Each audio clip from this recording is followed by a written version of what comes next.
हे दोस्तों नमस्कार, एक बार फिर से स्वागत है आपके अपने यूट्यूब चैनल देव जी के ट्रिक्स में। तो दोस्तों हम यहाँ पर डेली की तरह यहाँ पर हिंदी का फुल टेस्ट लगाएंगे। चलिए, गुड इवनिंग सभी को, नमस्कार सभी को, जय हिंद, वंदे मातरम सभी को। चलिए स्टार्ट करें, स्टार्ट किया जाए। चलिए, तो यहाँ पर आपका पहला प्रश्न दिया है, जगदीश का संधिविच्छेद क्या है।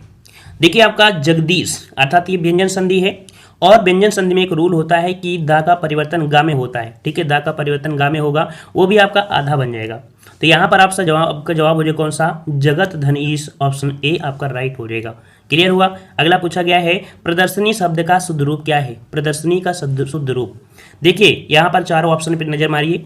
प्रदर्शनी जो आपकी है, प्रदर्शनी वो आपकी कौन सी सही लिखी गई है। चलिए, प्रदर्शनी ऑप्शन आपका बनेगा डी नंबर। प्रदर्शनी इस प्रकार से हो जाएगा। कहाँ उड़ रहा है, सामने उड़ रहा है ना, राज्य उड़ रहा है, किसमें उड़ रहा है, इसमें उड़ रहा है, इसका मतलब है डी आपका हो जाएगा। अगला है, अरबी भाषा का कौन सा शब्द है। अरबी भाषा है ना, इसमें पूछा गया है अरबी भाषा में जो आपका अरबी भाषा का शब्द है आपका कौन सा है। तो देखिए, अरबी भाषा का शब्द है आपका गुनाह। ठीक है, क्या है, गुनाह है, इसे रट लीजिएगा। और वैसे भी हमने यहाँ पर वीडियो बना भी दिया है और भी आपको बना देंगे, आपके देशज विदेशज के वीडियो बना देंगे। ठीक है। अगला प्रश्न आपका दिया है कि पंचगद्दा एक संख्यावाची शब्द है, अर्थ की दृष्टि से इसके अंतर्गत आने वाले पदार्थ कौन से हैं। तो देखो, आपने चंदामृत है ना, पंच तत्वों से मिलकर बोलते हैं, तो इसका मतलब है कि यहाँ पर आपका 5 सही हो जाएगा। क्लियर हुआ। अगला दिया है, रामचरितमानस में समायोजित कुल कांड कितने हैं। रामचरितमानस में कुल कितने कांड हैं। कभी कभी क्वेश्चन में ये आता है कि रामचरितमानस में कुल कितने सोपान है ना, कभी कभी सोपान भी बोल दिया जाता है। सोपान का मतलब भी आपको होता है कितने सर्गों में विभाजित किया गया, कितने कांड में किए गए हैं। तो आप सबको पता होगा कि आपके रामचरितमानस के 7 भाग हैं। ठीक है, ऑप्शन पर आपका सी हो जाएगा। अगला दिया है, संस्कृत भाषा के पहले कौन सी भाषा थी। संस्कृत भाषा के पहले कौन सी भाषा थी। तो देखो, यहाँ पर सबसे पहले तो आपकी संस्कृत आई थी, तो यहाँ पर हम लोग ये कह दीजिए, थोड़ा सा एडिट मान लीजिए कि संस्कृत भाषा के बाद कौन सी भाषा थी, ये कह सकते हैं आई है ना, आई। तो यहाँ पर देखिए क्या हो जाएगा कि सबसे पहले आपकी संस्कृत थी, फिर आपकी पाली भाषा, फिर प्राकृत, फिर आपकी अभ्रंश हो जाएगा। इसका मतलब संस्कृत बाद कौन सी आ गई, यहाँ पर आपका पाली होगा। तो आपका जवाब कौन सा होना चाहिए, आपका जवाब हो जाएगा ए नंबर, पाली भाषा। हाँ, एक क्वेश्चन आपका यहाँ से बहुत आईएमपी हो जाता है। क्या हो जाता है कि विश्व की सबसे पुरानी भाषा कौन सी है। तो विश्व की सबसे पुरानी आप भाषा क्या बोलेंगे, तमिल भाषा। तमिल भाषा को दुनिया की सबसे पुरानी भाषा के रूप में आपकी मान्यता मिली हुई है और यह द्राविड़ परिवार की सबसे प्राचीन भाषा आपकी है। ठीक है। चलिए, अगला आपसे पूछा गया है कि किस लोकोक्ति का अर्थ वैभव क्षणिक होता है। वैभव क्षणिक होता है, क्षणिक मतलब होता है थोड़े समय के लिए, है ना, थोड़े समय का। तो इसके ऑप्शन के अनुसार आप देखिए, कह रहा है सांझ को आँच नहीं, अजल गहरी छलकत जाए, 5 उंगलियां बराबर नहीं होती हैं, 4 दिन की चांदनी फिर अंधेरी रात। तो आपको देखो, क्षणिक मतलब आपको समय बताया ना थोड़ा, तो 4 दिन की चांदनी फिर अंधेरी रात, ऑप्शन आपका डी हो जाएगा। ठीक है। अगला पूछा गया है, नयन शब्द का संधिविच्छेद क्या है। नयन शब्द का संधिविच्छेद, तो देखो नयन जिसमें आप कह सकते हैं कौन सी है, अयादी संधि है। ठीक है, कौन सी है, अयादी संधि है। हमने बताया था जो सिंपल आपको वर्ण मिल जाए वो हमेशा आपको अयादी संधि मिलेगा। जैसे मान लीजिए पवन हो गया, है ना, पवन हो गया, पावन भी हो गया, ये सभी आपकी आयत में होती हैं। तो इसे आप तोड़ेंगे तो आपको बनेगा कौन सा, नयन का बनेगा निधन अयन। क्या बनेगा, निधन अयन बनेगा, जो कि राइट आंसर आपका डी से हो जाएगा। ठीक है। अगला पूछा गया है, त्रिभुज शब्द में समास कौन सा है। त्रिभुज में समास दिया है, तो त्रिभुज में होती हैं 3 भुजाएं। क्या होती हैं, 3 भुजाएं होती हैं। इस कारण से जब 3 भुजाएं हैं, संख्यावाची है, तो आप जवाब किसको देंगे, आप जवाब देंगे यहाँ पर डी नंबर, आपके डी नंबर द्विगु समास, क्योंकि द्विगु समास क्या होता है, संख्यावाची होता है। ऑप्शन आपका डी हो जाएगा। अगला, निम्नलिखित में से कौन सा तत्सम शब्द है। कौन सा तत्सम शब्द है। तो देखो, तत्सम शब्द आपका होता है जो शुद्ध संस्कृत के शब्द होते हैं। अब यहाँ पर देखो, आंख दिया है, इसका मतलब जो चांद है, चांद जो आपका होता है वो तद्भव होता है। क्या होता है, तद्भव होता है। तो ये तो आपका होगा नहीं, इसमें भी चांद है, ये भी नहीं होगा, और आपका ईंट भी नहीं है। तो ऑप्शन आपका यहाँ पर वो ए हो जाएगा, आम्र। आम्र क्या है, ये आपका तत्सम हो जाएगा। अगला है दानवीर। दानवीर, देखो दानवीर जो आपका है, इसमें देखो दान शब्द तो एक नॉर्मल है, लेकिन वीर लगाने से लग गया क्या, आपका लग गया दानवीर। इसका मतलब है कि ये तत्पुरुष समास का है। किसका है, तत्पुरुष समास का है। इसका राइट आंसर आपका डी हो जाएगा, तत्पुरुष समास। नेक्स्ट क्वेश्चन दिया है, चुनाव में नेता लोग पानी की तरह रुपया बहाते हैं, इस वाक्य में पानी का क्या अर्थ है। चुनाव में नेता लोग पानी की तरह रुपया बहाते हैं, इस वाक्य में पानी क्या है। तो भाई चुनाव में नेता लोग पानी, है ना, पानी की तरह रुपया बहाते हैं। तो भाई पानी मतलब क्या हो, बर्बाद करते हैं। क्या करते हैं, बर्बाद करते हैं, मतलब व्यर्थ गंवाते हैं। करते हैं कि नहीं करते हैं। तो यहाँ पर आपका जवाब हो जाएगा बी, यहाँ पर व्यर्थ, व्यर्थ में तो गंवाते हैं। तो यहाँ पर आपका जवाब कौन हो जाएगा, पानी का अर्थ निकलेगा यहाँ पर व्यर्थ से। ठीक है ना। वैसे पानी का एक अर्थ प्रतिष्ठा भी होता है ना। हमने आपको रहीमन पानी राखिए, बिन पानी सब सून उदाहरण हमने बताया भी था। तो इस ऑप्शन का आपका जो पूछा गया है, इसमें जो आपका अर्थ निकलेगा वो आपका व्यर्थ निकलेगा, बी नंबर। नेक्स्ट क्वेश्चन है, कल्पना का विपरीत शब्द कौन सा है। कल्पना का विपरीत, कल्पना का विपरीत क्या होता है, जिसे आप कल्पना कर रहे थे, है ना। तो इसका मतलब है इसका विपरीत आपका हो जाएगा कौन सा, तो आपका यथार्थ, है ना। बोलते यथार्थ चित्रण बिल्कुल सामने, है ना। तो यहाँ पर संयुक्त मतलब बोलते हैं ना बिल्कुल तुल्य साक्षात, तो आपका कल्पना का विपरीत क्या बनेगा, यथार्थ हो जाएगा, ठीक है। अगला पूछा गया है 5-7 की लड़की एक जने का बोझ, लोकोक्ति अर्थ क्या है। 5-7 की लड़की एक जने का बोझ, लोकोक्ति का अर्थ देख लेते हैं। इसका अर्थ क्या है, बहुत कठिन कार्य होना, असंभव बड़ी शर्त रखना, छोटे या कमजोर व्यक्ति की बातों को कोई नहीं मानता, मिलकर काम करने से कठिन कार्य भी सरल हो जाता है। चलिए, तो यहाँ पर देखो आपका जवाब कौन हो जाएगा, 5-7 की लकड़ी एक जाने बोझ, लकड़ी है, लड़की नहीं है, लकड़ी है ना, लकड़ी। तो देखो आपने कहानी सुना होगा कि एक परिवार में, है ना, एक व्यक्ति थे, उनके आपके 4 बेटे थे। एक दिन जो बूढ़ो थे उन्होंने सबको एक एक लकड़ी दिया, उन्होंने तोड़ दिया, लेकिन गट्ठर दिया, नहीं तोड़ पाए। मतलब ये हुआ कि जब एक साथ कोई काम करोगे तो उसे कोई तोड़ नहीं सकता, है ना। तो उसे बहुत ही आसानी से कार्य किया जा सकता है। वही दिया है कि मिलकर काम करने से कठिन कार्य भी सरल हो जाता है। समझ में आ गया। चलिए, अगला पूछा है रिक्शा किस शब्द का, किस भाषा का शब्द है। रिक्शा किस भाषा का शब्द है, तो रिक्शा है जापानी। कैसा है, रिक्शा है जापानी, ऑप्शन सी हो जाएगा। बहुत बार हमने आपको बताया है। अगला है अंग्रेजी शब्द ड्राफ्टिंग का भारत सरकार द्वारा स्वीकृति हिंदी अनुवाद होगा। ड्राफ्टिंग किसे बोलते हैं, ड्राफ्टिंग। तो ड्राफ्टिंग का जो आपका होता है, नेक्स्ट क्वेश्चन, निम्नलिखित में से स्पर्श व्यंजन कौन सा है। देखो स्पर्श व्यंजन हमने आपको बताया था, स्पर्श व्यंजन जो आपके हैं वो आपके होते हैं 25। कहाँ से, का से स्टार्ट होते हैं, माँ तक आपके जाते हैं, ठीक है। का से स्टार्ट होते हैं, माँ तक आपके जाते हैं, कुल मिला के आपके होते हैं 25 वर्ण होते हैं, ठीक है। तो आपका जवाब कौन सा हो जाएगा, यहाँ पर आपका जवाब 17 का जवाब आपका बनेगा डी। यहाँ पर आपका कौन सा हो जाएगा, आपका छा आपका यहाँ पर हो जाएगा, ठीक है। छा आपका हो जाएगा कि नहीं हो जाएगा, ठीक है ना। हाँ, एक होता है संयुक्त स्पर्श जो होते हैं ना आपके संघर्ष स्पर्शी, वो भी आपके छा वाले में होते हैं। जो आपका होता है चा, छा, जा, झा, तो आपके संघर्ष स्पर्शी में आपके ये 4 वर्ण होते हैं, ठीक है। लेकिन अगर पूछे ऊष्म व्यंजन में कौन होते हैं, तो ऊष्म व्यंजन में आपके 4 वर्ण होते हैं, ठीक है। कौन कौन, सा, सा और आपका हा, ठीक है। चलिए, अगला पूछा गया है हाथ मलना मुहावरे का अर्थ क्या है। हाथ मलना, भैया हाथ मलना मतलब क्या होगा, पछताना। अगर आप अभी नहीं पढ़ेंगे और एडमिट कार्ड का इंतजार करेंगे तब भाई साहब फिर आप पछताते ही रह जाओगे, है ना। वही बात हो गया, हाथ मलना मतलब पछताना, ठीक है। अगला पूछा है निम्नलिखित में से कौन सा तद्भव शब्द है, कौन सा तद्भव है। चलिए यहाँ पर जवाब दीजिए तद्भव। 19 नंबर में दीजिए तद्भव कौन सा हो जाएगा। जैसे कौवा दिया है ना, कौवा दिया है, काक होता है, कुत्ता आपका है, कोयल दिया है, मतलब ये सभी जो आपके दिए हैं ये सभी आपके तद्भव हैं। ये क्या है यहाँ पे, सभी आपके यहाँ पर तद्भव हैं। ऑप्शन आपका डी सही हो जाएगा। क्लियर हुआ। चलिए, अगला पूछा गया है का उच्चारण स्थान क्या है। का उच्चारण स्थान, तो का उच्चारण मतलब कह सकते हैं जब का बोलते हो तो आपकी कंठ पर ज़्यादा से ज़्यादा फोकस होता है, तो आपका जवाब हो जाएगा कौन सा, कंठ हो जाएगा। ए नंबर आपका कंठ हो जाएगा, ठीक है। अगला पूछा गया है तरी का पर्यायवाची शब्द कौन सा है। तरी का पर्यायवाची, तो तरी आपका देखो लहर दिया है, छिछला दिया है, सरोवर दिया है और आपका नौका दिया है। यहाँ पर तरी का जो आपका बनेगा पर्याय वो बनेगा नौका। क्या बनेगा, नौका बनेगा। यहाँ पर ऑप्शन राइट आपका डी, यहाँ पर नौका आपका हो जाएगा, ठीक है। चलिए, अगला प्रश्न पूछा है निम्नलिखित में से कौन सा शब्द स्त्रीलिंग है। कौन सा शब्द स्त्रीलिंग है। स्त्रीलिंग की बात करें तो देख लेते हैं, यहाँ पर जो आपके ऑप्शन है उन पर क्वेश्चन करिएगा। कह रहा पक्षी कैसा है, पक्षी कैसी है, नहीं पक्षी कैसा है। केकड़ा कैसा है, चकोर कैसा है, गिलहरी कैसी है। ये बोलोगे ना, गिलहरी कैसा नहीं बोलोगे, गिलहरी कैसी है। इसका मतलब है कि आपका जवाब स्त्रीलिंग में कौन होगा, डी नंबर गिलहरी बन जाएगा, ठीक है। अगले प्रश्न आते हैं, प्रश्न आपसे अगला पूछा गया है, कह रहा है क्षत्रिय शब्द में प्रत्यय है, क्षत्रिय। तो क्षत्रिय शब्द में जो प्रत्यय बनेगा वो कौन सा बनेगा। तो देखो यहाँ पर एक शब्द निकलेगा छत्र, क्या निकलेगा, छत्र। फिर आपके यहाँ पर निकल आया ईय। इसका मतलब है कि आपका जवाब आपका हो जाएगा कौन सा, बी। यहाँ पर आपका ईय प्रत्यय आपका लगा हुआ है। समझ में आ रहा है ना, पूरा आ रहा है। चलिए, पसंद आए तो वीडियो को भी लाइक करते रहिए, ठीक है। कह रहा है ढिंढोरा पीटना मुहावरे का अर्थ क्या है। ढिंढोरा पीटना मतलब क्या होता है। कह रहा है संघर्ष करना, समय व्यतीत करना, व्यर्थ का काम करना, बातों को प्रचारित करना। तो ढिंढोरा पीटना मतलब होता है ना, बोलते जाओ ढिंढोरा पीटी हो जाती है ना, इसे बोलते हैं ना। मतलब कह सकते हैं कोई बात होती है उसको बतंगड़ बना देना, है ना, पूरे मोहल्ले में। ये इसमें जो कह सकते हैं जो औरतें होती हैं ये बहुत काम होते हैं, इनके पास यही काम होता है। खास करके जो बुढ़ियाँ होती हैं, है ना, उनसे फिर औरतें हो गई, फिर औरतों के बाद कौन होती हैं, लड़कियाँ होती हैं, है ना। तो आपका जवाब डी हो जाएगा, बातों को प्रचारित करना। अगला है कनक का कौन सा अर्थ नहीं है। देखो कनक का अर्थ क्या होता है, कनक का क्या अर्थ होता है। कनक का एक अर्थ होता है सोना, कनक का एक अर्थ होता है धतूरा, और एक कनक मतलब होता है नागकेसर होता है, ठीक है, नागकेसर भी होता है। लेकिन यहाँ पर नहीं पूछा है तो नहीं शब्द आपका हो जाएगा चंद्रमा, मतलब कनक का अर्थ चंद्रमा नहीं होता है। ऑप्शन यहाँ पर आपका ए सही हो जाएगा। ठीक है, अगला आपसे यहाँ पर पूछा गया है, क्या पूछा गया है, निम्नलिखित में से कौन सा शब्द शुद्ध है। कह रहा है आयोजित, आयोजित, आयोजित, आयोजित। ऑप्शन राइट आपका यहाँ पर सी, आपका जवाब बिल्कुल सही हो गया। देखो काफी लोगों के जवाब भी सही हैं। आयोजित मतलब आ की जो मात्रा होगी, आ में बड़ा की मात्रा होगी। ठीक है, अगला है आप भले आए। इस वाक्य में भले क्या है, आप भले आए, मतलब यहाँ पर कह सकते हैं भले शब्द है, ये आपका है क्या, आए, है ना। देखो यहाँ पर आए के अकॉर्डिंग है ना, तो यहाँ पर भले शब्द आपका हो जाएगा क्रिया विशेषण।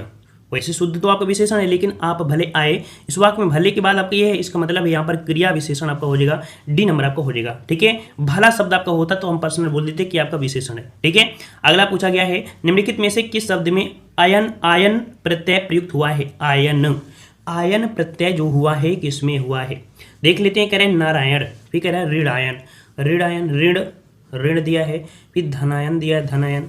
तो देखो यहाँ पर पंडितायन आपका नहीं होगा, यहाँ पर आपका जवाब आपका हो जाएगा। देखो एक शब्द निकालेंगे, आयन दिया है तो आपका नर, नर निकलेगा, फिर आपका या नारायण, नर धन आयन नारायण। ऑप्शन मतलब ऑप्शन आपका ए हो जाएगा, यहाँ पर जो आपका ए हो जाएगा। ठीक है ना, ए नंबर आपका यहाँ पर सही हो जाएगा। ठीक है, अगर इसमें आप निकालेंगे ऋण, तो ऋण धन आयन, भाई यहाँ भी हो रहा है, इसका मतलब है कि यहाँ पर कुछ और कुछ नहीं है, यहाँ पर नहीं शब्द आपको दिया हो, इसमें भी दिया है, धन दिया है, फिर धन, धन आयन हो जाएगा, धनायन हो जाएगा। ठीक है, इसमें भी, इसमें भी। देखो यहाँ पर एक क्वेश्चन आपका ये नहीं शब्द होना चाहिए था ना, इसमें आयन प्रत्यय आपका नहीं लगा हुआ है ना, क्योंकि पंडिताइन में आयन लगा हुआ है। ठीक है, इसका मतलब है आपका सिर्फ एक दिखाई दे रहा है, तो इसका जवाब आपका सी हो जाएगा। ठीक है, इसमें पहला प्रश्न में आपको एडिट करना है कि आयन प्रत्यय नहीं लगा हुआ है किसमें। ठीक है, तो आपको यहाँ पर सी हो जाएगा। ठीक है, इसके अनुसार आपको लगाना है नहीं के बाद। ठीक है ना, इस प्रश्न में थोड़ी सी त्रुटि है।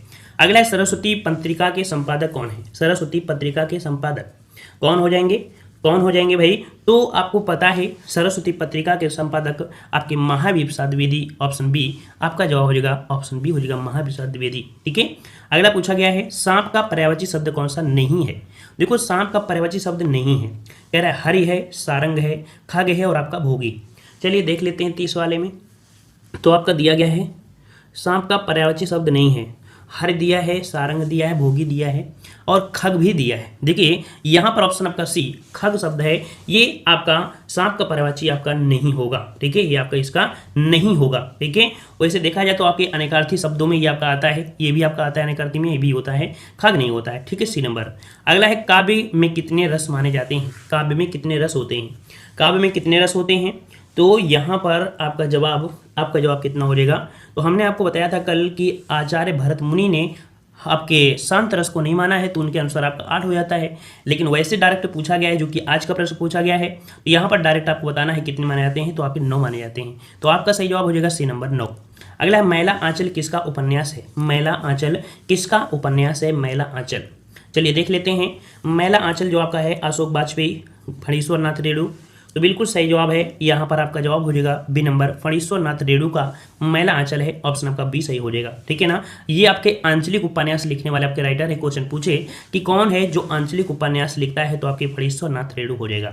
अगला है आस्तिक संक्षिप्तीकरण है। आस्तिक मतलब आस्तिक का अर्थ क्या होता है, विज्ञान के प्रति आस्था वाला, ईश्वर के प्रति आस्थावान, परिवार के प्रति या प्रकृति के वाला। तो आस्तिक मतलब हो जाएगा कौन, आस्तिक मतलब हो जाएगा ईश्वर के प्रति आस्थावान। ये तो होता है आस्तिक और नास्तिक, है ना, जो भगवान पर विश्वास ना करे उसे नास्तिक और जो करे उसे आस्तिक। ठीक है, चलिए अगला पूछा गया है सबसे अलग रहना, इस अर्थ के आधार पर सटीक मुहावरे का प्रयोग कीजिए।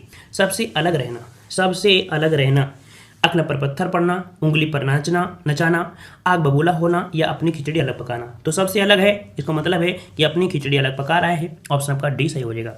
अगला पूछा गया है अपना काम तो निकाल लिया, पर जब मुझे जरूरत पड़ी तो यहाँ पर अंगूठा दिखा दिया। क्या बोल देंगे, ये बोल देंगे क्या, यही बोल देंगे अंगूठा दिखा दिया। बिल्कुल सही दिया है, बिल्कुल सही दिया है। यहाँ पर ऑप्शन सी हो जाएगा अंगूठा दिखा दिया। ठीक है, इनकार कर दिया है ना। अगला प्रश्न पूछा गया है शीश पर गंगा हंसे भुजन भुजंगा हंसे, हास्य की हो दंगा भयो नंगा के विवाह में। मतलब शंकर भगवान की यहाँ पर शादी की बात आपकी की गई है, और आपको पता है कि शंकर भगवान की शादी जो भी देखा होगा, जो भी कहानी सुना होगा, है ना, उनको हंसी जरूर आई होगी। यहाँ पर कह सकते हैं, यहाँ पर जो आपका है वो आपका हास्य रस हो जाएगा। ऑप्शन डी सही हो जाएगा। ठीक है, अगला है श्रृंगार रस के स्थायी भाव का नाम बताइए। श्रृंगार रस का स्थायी भाव, श्रृंगार रस का स्थायी भाव क्या होता है, तो देखो प्रेम या कह सकते हैं रति, क्या बोलेंगे, श्रृंगार रस के स्थायी भाव प्रेम बोलो या रति बोलो, तो ऑप्शन आपके यहाँ पर सी हो जाएगा, रति आपका हो जाएगा रति, ठीक है ना। हास्य रस का हास होता है, भयानक रस का आपका कह सकते हैं क्या होता है, भय होता है, और वीर रस का होता है उत्साह, ठीक है।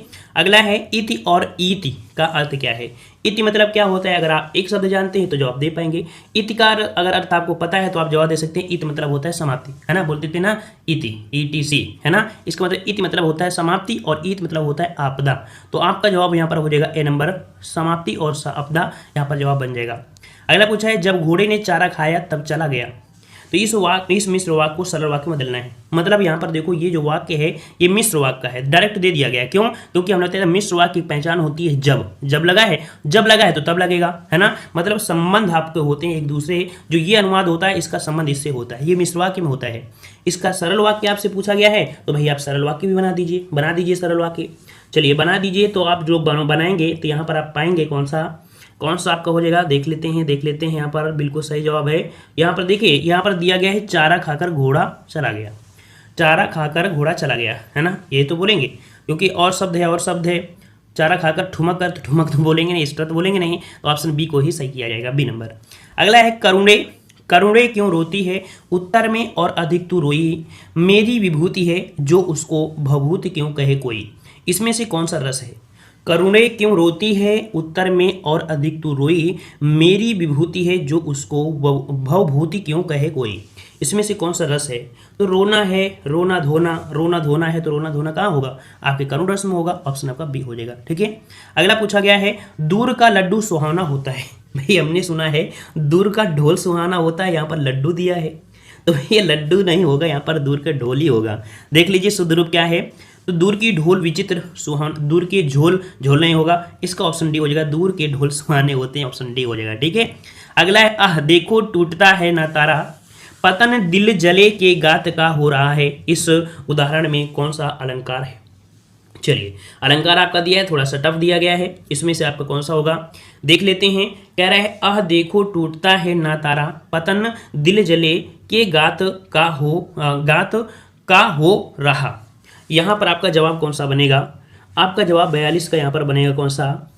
तो दिल देखो यहाँ पर कह सकते हैं जन्म जाना होता है, तो यहाँ पर देखो आपको डायरेक्ट रख दीजिएगा। यहाँ पर आंसर आपका है उत्प्रेक्षा अलंकार। कौन है आपका उत्प्रेक्षा अलंकार है, ऑप्शन आपके यहाँ पर बी सही हो जाएगा। वैसे इसकी पहचान भी आपको लगी होती है, लेकिन आज ही ऐसा आपको मिला है जहाँ पर आपको पहचान देखने को नहीं मिल रही है। जन जाना हो मन माना हो जो आपका शब्द आपका होता है ना।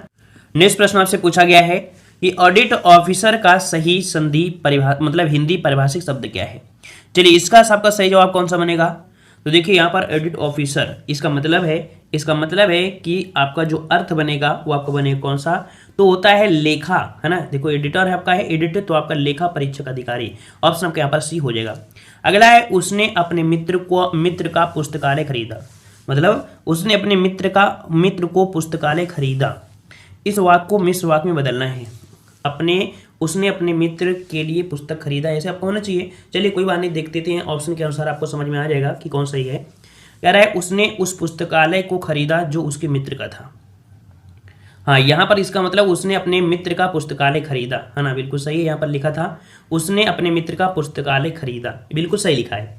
तो देखते हैं यहाँ पर आपका मिश्र वाक्य बनाना है। कह रहा है उस हमने आपका दिया है तो हमने तो होगा ही नहीं, है ना। फिर दिया है उसने उस पुस्तक को खरीदा जो उसके मित्रा नहीं होगा। उसने उस पुस्तकालय को खरीदा जो उसके मित्र का था। तो जो शब्द मिल गया ना, और जो शब्द होता है आपके मिश्र वाक्य में, तो आपका जवाब हो जाएगा कौन सा, यहाँ पर आपका सी हो जाएगा, ठीक है ना। नीचे वाले में आपको देखोगे तो आपका खरीदा शब्द जो आपका दिया है कौन सा, उसने उस पुस्तकालय, देखो ला बड़ा ला है ना, तो ये तो आपका गलत दिया है, तो इसका मतलब ऑप्शन आपका सी हो जाएगा, ठीक है ना। ऐसे प्रश्नों को पढ़ना पड़ता है भाई। चलिए अगला प्रश्न आपका है कि विशेषण और विशेष के योग से कौन सा समास बनता है। विशेषण और विशेष के योग से कौन सा समास होता है। तो भाई यहाँ पर समास हो जाएगा कौन सा, आपका जवाब हो जाएगा, जल्दी से बताइए, आप लोग भी जवाब देते रहिए। ऑप्शन बी कर्मधारय समास होगा। कौन होगा, कर्मधारय समास। अगला है नील गाय में कौन सा समास है। नील गाय में कौन सा समास है। यहाँ पर कह सकते हैं नीला जो कि विशेषण है, गाय आपका विशेष है, और विशेषण जो अभी आपने पढ़ा कि यहाँ पर आपका कर्मधारय समास होता है, तो ऑप्शन आपका बी हो जाएगा कर्मधारय समास, ठीक है। अगला है नित्य का विलोम शब्द क्या है। नित्य का विलोम क्या होता है। नित्य का विलोम होता है अनित्य हो जाएगा। है ना। तो आपका हो जाएगा अनित्य हो जाएगा, ऑप्शन आपका बनेगा डी नंबर। अगला है रस के कितने भेद आपके हैं, रस के कितने भेद हैं। तो रस के अभी हमने बताया रस के कितने भेद होते हैं, इसका जवाब आपको कमेंट बॉक्स में कमेंट करना है, ठीक है। इसका जवाब आपको कमेंट बॉक्स में कमेंट करना है, अभी हमने बताया भी था, ठीक है। अगला रस के कितने अंग हैं, रस के कितने अंग हैं। हाँ, यहाँ पर आपका है रस के कितने अंग होते हैं, तो आपका यहाँ पर होता है 4, है ना। विभाव, अनुभाव, संचारी भाव, ठीक है, ये हमने बताया था आपको रस वाले वीडियो में। यहाँ पर आपका सी हो जाएगा 4 होते हैं, ठीक है। अगला पूछा है किसी विचार अथवा भाव के विस्तार को पल्लवन कहते हैं। तो यहाँ पर आपका जो खाली स्थान है वहाँ पर क्या भरेंगे, किसी सुगठित और गुम्फित, क्या भर देंगे यहाँ पर। अगर भर दें सुगठित, जो पल्लवन होता है, ठीक है, ये पत्र लेखन का क्वेश्चन है, ठीक है। पत्र लेखन के क्वेश्चन में पल्लवन जो आपका है ये आपका है, हमने बताया है, ठीक है, अपने दूसरे चैनल में। और आपको यहाँ पर कह सकते हैं जल्दी आपको यहाँ पर पत्र लेखन आपको ले आएंगे तो आपको दिक्कतें खत्म हो जाएंगी। तो किसी सुगठित और गुम्फित विचार अथवा भाव के विस्तार को पल्लवन कहते हैं, ठीक है, डी नंबर आपका हो जाएगा। अगला है पर्यावरण डाइजेस्ट कहाँ से प्रकाशित होती है। पर्यावरण डाइजेस्ट, ये जो आपकी है एक, ठीक है, ये आपके कह सकते हैं एक समाचार कैसे, ये पुस्तक आपकी समाचार डाइजेस्ट जो आपका है, ठीक है, ये आपका एक कह सकते हैं जो आपका होता है अखबार, है ना। तो ये जो प्रकाशित होता है कहाँ से होता है, ये प्रकाशित होता है आपके रतलाम, ठीक है, कहाँ से होता है, रतलाम से। ऑप्शन आपका ए हो जाएगा रतलाम, ठीक है, एमपी वाले आपके एरिया हैं आप। अगला है पति का पर्यायवाची बताइए, पति का पर्यायवाची बताइए भाई, पति का पर्यायवाची कह रहा है आपसे दारा, भागनी, भाई पत्नी तो थोड़ा बोल दोगे, भ्राता भी नहीं बोल दोगे, भ्राता बोल दोगे पति को, है ना। वल्लभ होता है, क्या होता है, वल्लभ। ऑप्शन आपका ए हो जाएगा, वल्लभ हो जाएगा। अगला है प्रादुर उपसर्ग से बना शब्द कौन है। प्रादुर शब्द से जो उपसर्ग है, प्रादुर उपसर्ग से बना शब्द, प्रादुर उपसर्ग से बना शब्द कौन सा है। यहाँ पर आपका राइट आंसर आपका बनेगा प्रादुर्भाव, प्रादुर्भाव, प्रादुर्भाव कौन सा, बी, बड़ा पा होगा ना, पा जो होगा बड़ा होगा, जो कि ऑप्शन आपका बी दिया गया है, ठीक है। अगला आपसे पूछा गया है कि अंश और अंश का अर्थ क्या है। देखिए अंश और अंश, तो एक अंश ये दिया है और एक अंश ये दिया है। अंश ये वाला आपने देखा होगा, ये वाला अंश आपने पढ़ा होगा जब आपका होता है क्या, हिस्सा होता है। यहाँ पर अंश आपका है कंधा, इसका जवाब जो आपका हो जाएगा कौन सा हो जाएगा, ऑप्शन आपका बनेगा ए नंबर, कंधा, और आपका क्या बनेगा, यहाँ पर आपका हिस्सा हो जाएगा, ठीक है। क्लियर हो गया, क्लियर हुआ। चलिए अगला पूछा है दाम का अर्थ क्या है, दाम का अर्थ चलिए दाम का अर्थ क्या होता है, कह रहा है दावानल, माला, रुपया। दावानल दंड और रुपया, फिर मूल्य है माला है और आपका रुपया है, फिर दम है माला है रुपया है। तो यहाँ पर आपका राइट आंसर आपका बनेगा सी। यहाँ पर दाम का मतलब मूल्य होता है, माला भी होता है और आपका रुपया भी होता है, तो ऑप्शन आपका सी सही हो जाएगा। अगला निम्नलिखित पंक्ति में कौन सा छंद है, कह रहा है को आजु राम समाज में बल शंभु को धन करसी है। यहाँ पर आपसे पूछा है कि कौन सा आपका छंद है, थोड़ा सा कठिन है आपको लग रहे हैं, जो भी आपके अलंकार हैं और आपके छंद है थोड़े से टफ आपको मिल रहे हैं आज। तो यहाँ पर याद रखिए ये जो आपका है इसमें से क्या गिनते हैं, तो यहाँ पर आपका हो जाएगा हरि गीतिका, ठीक है। यहाँ पर आपका जवाब बनेगा, यहाँ पर हरि गीत का हो जाएगा, ठीक है, हरि गीत का हो जाएगा सी नंबर। इसका हम यहाँ पर कह सकते हैं, इसी वीडियो हमने बनाया भी था, और भी इसके जो थोड़ा सा टफ लेवल के हैं वो भी क्वेश्चन आपको बना देंगे, तो हमारी हिसाब से दिक्कत आपको नहीं होगी, ठीक है। अगला है कि निम्नलिखित पंक्तियों में से कौन सा अलंकार है, चार चंद की चंचल किरणें खेल रही हैं जल थल में। यहाँ पर जो अलंकार होगा कौन सा हो जाएगा। चलिए अलंकार आपसे पूछा है तो यहाँ पर आपका हो जाएगा कौन सा भाई, तो चार चंद की चंचल किरणें। तो देखो चा चा चा चाचा वर्ण आप क्या रहे हैं, और जब चा और चा वर्ण बार बार होती है, मतलब किसी वर्ण की आवृत्ति बार बार होती है, वहां पर आपका अनुप्रास अलंकार होता है, ऑप्शन आपका सी हो जाएगा। अगला है जब मजदूरों ने गड्ढा खोद लिया तब वे चले गए। इस वाक्य को संयुक्त वाक्य में बदलना है, मतलब ये जो वाक्य है वो मिश्र वाक्य का है, ठीक है, क्योंकि जब है फिर तब है ना, बताया था ना। तो जब और तब, इसका मतलब है कि इसको संयुक्त वाक्य में बदलेंगे, ये मिश्र वाक्य में है, मिश्र वाक्य को संयुक्त वाक्य में बदल दीजिए भाई, जल्दी से बदलिए, कौन सा आपका हो जाएगा। यहाँ पर दिया है कि ज्यों, तो ज्यों शब्द तो लगेगा नहीं, है ना, ये भी आपका नहीं होगा। फिर कह रहा आपसे मजदूरों ने गड्ढा खोदा, और देखो और मिल गया, और जो आपका होता है वो किस में होते हैं, तो आपके होते हैं संयुक्त वाक्य में। ये प्रश्न आपको बहुत बार मिल रहा है, हर एक टेस्ट पेपर में कम से कम 2 से 3 प्रश्न आपको मिल रहे हैं, कम से कम है वैसे 5 प्रश्न आपको मिल रहे हैं। ये पढ़ लीजिए भाई, आज ही आप लोग यहाँ पर संयुक्त वाक्य क्या है, मिश्र वाक्य क्या है, साधारण वाक्य क्या है, इनको पढ़ लीजिए। ट्रिक्स आपके बताएं उनको भी आप पढ़ सकते हैं। अगला क्वेश्चन है उदाहरण और उदाहरण का अर्थ क्या है। उदाहरण, तो उदाहरण आपका दिया गया है और आपका उदाहरण दिया गया है, देख लेते हैं भाई इसका भी जवाब। तो आपका बोलते हैं ना उदाहरण पेश कर रहे हैं, मिसाल पेश कर रहे हैं, और उदाहरण मतलब होता है वाक्य का वैसा ही कथन। तो इसका ऑप्शन राइट आपका हो जाएगा मिसाल और वाक्य का वैसा ही कथन, बी नंबर आपका हो जाएगा। अगला दिया गया अर्थ अथवा विचार का करते समय उसकी पुष्टि में जहां तहां ऊपर से कुछ भी दिए जा सकते हैं। मतलब है कि अर्थ अथवा विचार का क्या करते समय तो यहाँ पर कह सकते हैं कि अर्थ अथवा विचार का विस्तार का उदाहरण और तथ्य। तो यहाँ पर देखो विस्तार यहाँ लिखा है, अच्छा भी उदाहरण, देखो उदाहरण कौन सा सही है, यहाँ पर सही है उदाहरण आपका बी वाला, उदाहरण ये सही है। देखिए उदाहरण आपका दिया है ना, ऊपर वाले में मात्रा नहीं है, बस ये छोटी छोटी बातें आपको देखना है, बी नंबर आपका हो जाएगा। अगला है भारत की राजभाषा नहीं है, भारत की राजभाषा नहीं है। भाई भारत की राजभाषा नहीं है तो देखो राजभाषा आपकी हिंदी भी है, कोंकणी भी है, कन्नड़ भी है, लेकिन भाई मिजो आपकी नहीं है, ठीक है, मिजो आपकी नहीं है, ठीक है ना। तो ऑप्शन आपका हो जाएगा कौन सा, यहाँ पर आपका ए हो जाएगा। अगला है कि अभिनय और अभिनव का अर्थ क्या है, अभिनय और आपका अभिनव, देखो समरूपी भिन्नार्थ, मतलब बोलने में एक जैसे हैं लेकिन अर्थ इनका अलग अलग निकलता है। यहाँ पर देखो आपका हो जाएगा अभिनय और आपका अभिनय, मतलब अभिनय, अच्छा अभिनय मतलब होता है नाटक करना, ठीक है, और अभिनय मतलब होता है धृष्टता। तो इसका ऑप्शन आपका हो जाएगा कौन सा, ऑप्शन सी हो जाएगा, नाटक और आपका धृष्टता बनेगा, ठीक है। नए प्रश्न बहुत हैं, टफ पेपर आपका है, इसका स्क्रीनशॉट लेते रहिएगा, ठीक है, एक बार तो हो सके दोबारा फिर से वीडियो देखिएगा, ठीक है। अगला है संस्कृत संश्लिष्ट भाषा है, इस वाक्य में संश्लिष्ट का शुद्ध रूप क्या है, मतलब जो संश्लिष्ट होता है किस प्रकार से सही लिखते हैं। चलिए इसे लिखना है सही, और सही लिखेंगे आप किस प्रकार से, तो देखो दिया है संलिष्ट, यहाँ पर ये वाला आपका सही होगा, ठीक है, कौन सा हो जाएगा, ये वाला आपका राष्ट्र बिल्कुल जो है ये बिल्कुल आपका सही हो जाएगा, सी नंबर। अगला दिया है वैतनिक का विलोम शब्द क्या है, वैतनिक का विलोम, तो वैतनिक का विलोम हो जाएगा अवैतनिक हो जाएगा, क्या हो जाएगा, अवैतनिक हो जाएगा, ऑप्शन बी हो जाएगा, अवैतनिक बन जाएगा। अगला है विकल्प परिभाषित शब्द का अंग्रेजी रूप, मतलब जो विकल्प दिया है, विकल्प का अंग्रेजी आपको बताना है कि विकल्प का अंग्रेजी क्या बनता है। तो विकल्प मतलब होता है ऑप्शन, क्या होता है, ऑप्शन ही तो होता है ना, और ऑप्शन कौन सा लिखा गया है, OPTION, अच्छा तो ऑप्शन आपका ए हो जाएगा, ऑप्शन आपका यहाँ पर ए सही हो जाएगा, ठीक है, इसी प्रकार से लिखा भी जाता है। अगला बिहारी हिंदी की बोलियां हैं, बिहारी हिंदी की जो बोलियां हैं कौन कौन सी है, बिहारी हिंदी में कौन आती है, तो मगध, देखो मगध साम्राज्य कहाँ था, बिहार में ही था, मतलब मगध भी आपको वहीं पर होगा, है ना, मगध होगा ना। तो यहाँ पर कह सकते हैं 66 में ऑप्शन आपका देखो आपका मगही, फिर आपका मैथिली, फिर आपकी भोजपुरी, तो आपका जवाब हो जाएगा यहाँ पर बी नंबर, मगही, मैथिली और आपका भोजपुरी, ठीक है।